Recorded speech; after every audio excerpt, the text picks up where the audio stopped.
श्री शिवाय नमस्तुभ्यं। दोस्तों, फाल्गुन मास में जो ये प्रदोष व्रत पड़ रहा है वो कब है हम ये जान लेते हैं। तो 11 मार्च को प्रदोष का व्रत रखा जाएगा, क्योंकि फाल्गुन शुक्ल पक्ष की जो त्रयोदशी तिथि की शुरुआत है वो 11 मार्च को सुबह 8:13 से शुरू हो जाएगी और ख़त्म होगी अगले दिन 12 मार्च को, यानी कि बुधवार को सुबह 9:11 पर। आपको पता है कि प्रदोष काल में ही शिव जी की पूजा की जाती है प्रदोष व्रत में। तो आपको ऐसे में 11 मार्च यानी कि मंगलवार को ही व्रत की सारी विधि अपनानी है। जो लोग व्रत नहीं रखते हैं वो भी पूजा ज़रूर करेंगे शिव जी की, क्योंकि देखिए सात्विक अगर आप भोजन ग्रहण करके भी करते हैं ना, कहा जाता है कि आपने महादेव को अगर सिर्फ एक सिंपल सा बेलपत्र भी अर्पण कर दिया तो वो आपकी कभी सच्चे भाव से जब आप करेंगे तो मनोकामना वो सुन लेते हैं। व्रत करने से ही नहीं, भाव सच्चे होने चाहिए। तो जो प्रदोष काल है, आप सभी को पता होगा कि प्रदोष काल में भगवान शिव की पूजा का विशेष महत्व होता है। इसलिए जो पूजा का शुभ मुहूर्त है वो शाम को 6:27 से लेकर रात में 8:53 तक पूजा का शुभ मुहूर्त है। लेकिन जो लोग प्रदोष काल में करना चाहते हैं वो 6:27 पर पूजा जो है विधि विधान के साथ कथा पढ़ते हुए, जो आपने संकल्प लिया होगा सुबह पूजा का, वो आपको संकल्प भगवान को स्मरण कराते हुए अपनी पूजा जो है, चाहे आप पार्थिव शिवलिंग का निर्माण कर लें या फिर आप बेलपत्र के पेड़ की पूजा, शमी के पेड़ की पूजा और जो है अगर आपने घर में शिवलिंग रखा या शिव परिवार की तस्वीर है तो उसकी भी पूजा आप विधि विधान से कर सकते हैं। अब देखिए, भौम प्रदोष जो होती है ना वो कर्ज मुक्ति के लिए विशेष फलदायी होती है। कर्ज अगर आपके ऊपर चढ़ा हुआ है तो आपको विशेष उपाय जो है वो ज़रूर अपनाने चाहिए। उपाय इन द सेंस कि आप चीज़ों को जो आप अर्पित करना चाहते हैं महादेव को, उपाय का मतलब ये नहीं कि हम टोना टुटका बताते हैं। उपाय मतलब ये कि जो चीज़ें हम आपको बता रहे हैं बस उसका दिशा सही रखने से दशा हमारी जो है वो बदल जाती है। तो कैसे क्या चीज़ अर्पण करना है, उसमें सबसे पहला है बेलपत्र, शमीपत्र और कनेर का पुष्प।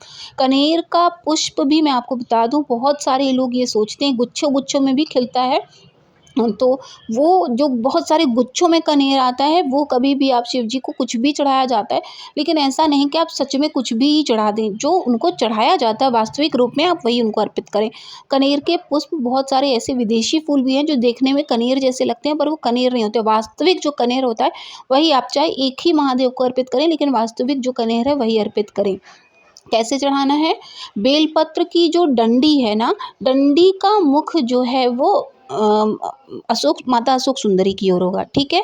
शमी पत्र की भी डंडी का मुख माता अशोक सुंदरी की ओर होगा, लेकिन जो कनेर का पुष्प होगा उसका जो मुख होगा, मतलब जो खिला हुआ हिस्सा होगा वो माता अशोक सुंदरी की ओर होगा। और ये तीनों चीज़ें हम कहाँ चढ़ाएंगे?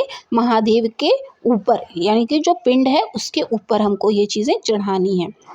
अब बात कर लेते हैं कि अगर आपके पास माता पार्वती की मूर्ति है, जैसे मेरे पास भी मूर्ति है, तो हम उन्हें कभी भी, जैसे हम महादेव के तो गणेश जी जहाँ हैं, शिडानंद कार्तिकेय जहाँ, वहाँ रख देते हैं।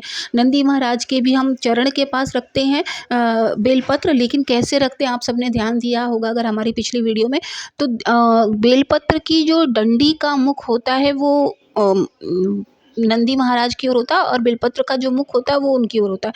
जो हम नंदी महाराज को ऊपर चढ़ाते हैं, उनके दोनों सिंग के बीच में जो हम चढ़ाते हैं, उसमें डंडी का जो मुख होता है वो महादेव की ओर होता है। बेलपत्र जो है वो नंदी महाराज के विपरीत दिशा में होता है। लेकिन जब हम माता पार्वती को चढ़ाते हैं ना तो हमें चरणों में नहीं अर्पित करना चाहिए, हमें हमेशा उनके ऊपर अर्पित करना चाहिए। क्यों? क्योंकि इसमें शिववास भी होता है, बेलपत्र में शिव जी का वास भी होता है, साथ ही इसमें माता लक्ष्मी का भी वास होता है। तो इसमें हमें माता पार्वती की अगर आपने कोई मूर्ति रखी है तो उनके ऊपर रखें, कभी भी चरणों में बेलपत्र को उनके नहीं चढ़ाना चाहिए। इस बात का आप हमेशा देखिए ध्यान रखें। किसी भी चीज़ को जब हम अर्पित करते हैं ना तो उसका खास ख्याल रखा जाता है।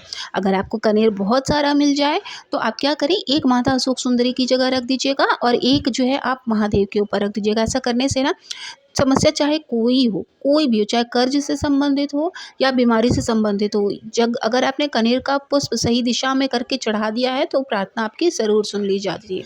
अब जिसके पास कनेर का फूल, कभी होता है ऐसा कनेर का फूल नहीं मिल पाएगा, वो कैसे कर्ज मुक्ति से राहत पाएंगे? देखिए, अगर बेलपत्र, बिना बिल्वपत्र की तो शिव पूजा नहीं होती, इसकी व्यवस्था तो आपको करनी ही करनी पड़ेगी, ठीक है। बिल्वपत्र आपने चढ़ा दिया तो 4-5 आपने चढ़ा दिए, ठीक है।